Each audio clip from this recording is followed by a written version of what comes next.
Hey guys, been a bit. Might as well start off talking about the new opening. At first I was like, oh crap, is this whole thing gonna be in German?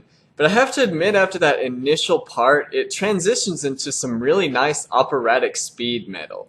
You get some really cool cameos of our recon corps on a hill looking all legendary. The part where they're swinging through the trees to the louder part of the song is really motivating. Makes me want to swing on some trees myself, Tarzan style, and go find like a monkey or something and brawl with it.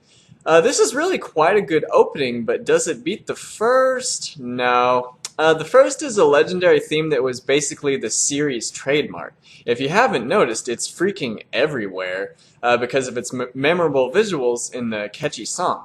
The townspeople are getting frantic about their new potential savior. There's a bunch of factions competing for Eren, though, and the police don't approve of him being called a savior. The Supreme Commander arrives in his cart. He's one of those who can just kind of say, "It's hot," and everyone would be like, "Oh, Supreme Commander-san!" He's a pretty stoic-looking dude. Wonder what we'll be seeing from him. Pixis really has a way with persuasion, even in the smallest instances. He gives us some more exposition about Zacklay, the Supreme Commander, and really Zacklay has a pretty astute way of handling things. There are plenty of risks with Jaeger after all, and it'd be quite hard to figure out if the cost was worth the benefit. Pixis could take a stroll with me anytime, preferably a stroll through that alcohol island in Toriko. We switch scenes and Armin grimly tells Mikasa that her lover, her brother, may be in danger. Mikasa gives Eren a passionate final kiss. She gasps in disbelief, and they get forcefully ordered to court. The guys in Eren's jail cell won't even make eye contact with him, and are obviously loopy around him. They don't even want to know that Eren's taking a crap. He probably poops out humans anyway. Eren wonders if he's so scary. Even disregarding the monster thing, he does kind of have a hateful stare bent on annihilating. Maybe you're just a tad scary, Eren. We get some reassurance amidst all the discouraging jail cell scenes by the recon corps higher-ups promising they'll get him out of there. You know what's funny? Compared to American jail cells, Eren doesn't even have it that bad. You want to see true mistreatment? Go check out one of those. Heck, it doesn't even look like they have soap for Eren to drop in this one. A demon woman peeps in on Eren through the bars, or at least it looked like that for a bit. That scared me, honestly. She lets him out for a bit, but since she likes Eren when he's all bound up, she makes him wear cuffs. Her name is Hanji Zo, and she's another one of those zany characters like Potato Girl Sasha that everyone's bound to love. This show's got a little bit of humor in it despite all the bleakness. Gotta give credit where it's due. The smelling gag is really quite silly. I enjoyed it. Just how the smugness of how that guy smells is like, he doesn't even use Sex Panther cologne. What a dweeb.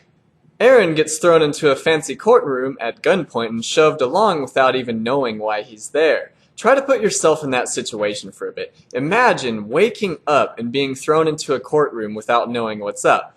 The scariest part would be not knowing why. I really like the eye catch here, the one that depicts, not guilty, guilty, and like the balance in the middle.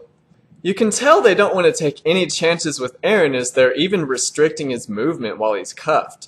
Judge Zacklay tells us the premise of the court hearing, which is to decide the fate of Eren and which faction he'll be handed over to.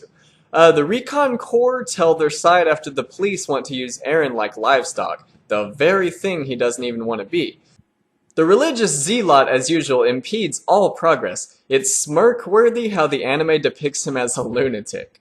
We get tons of debate from all the factions here, and one common thread here is the intimidation Levi uses to great effect. The religious idiot suggests that we should basically just let everyone die for God because how dare you touch those beautiful walls?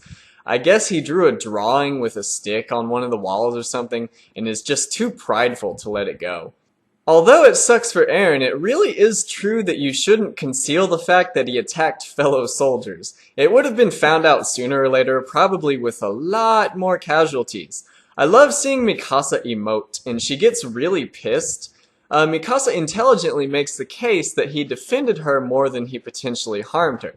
As much as you may dislike some of them, everyone makes excellent points except the religious dude. This whole event really reminds you of the Salem witch trials, with the way people are now just accusing people of being Titans by nothing more than unfounded speculation. How can they be sure she's not a Titan? How can you be sure I'm not the flying spaghetti monster? Eren makes an inspiring speech while his voice raises through the roof, along with Mikasa's arousal levels at hearing his greatness. But he slips up a bit by calling the people who are deliberating his fate cowards, and they get ready to shoot him. Levi makes a really smart spur-of-the-moment decision to smack Eren around so that everyone is distracted by that. He massacres Eren's face and demonstrates that he indeed has the ability to keep him very under control. I really feel sorry for Mikasa here. You can see her rage building in the background, you know? Everything rides on the final mission that they propose to send Eren on. They have the court's full attention. If someone less commanding and rash than Levi handled the situation, do you think the situation would have ended with Eren being handed over to the Recon Corps? I don't. Levi's voice actor continues to be one of the best in the biz as he and Eren chill on a couch together, and like true men, they don't hold a grudge after a fight. We end the episode with Eren regenerating his tooth already. I guess that could be seen as disturbing, but I think it's a good thing that his powers work so fast, if he's going to be on the side for good anyway. I found the episode really fun and quite realistic with the court events, so I've got to give it a straight A. Verbal battles can often be more stimulating than physical battles. Thanks for watching my video, see you again!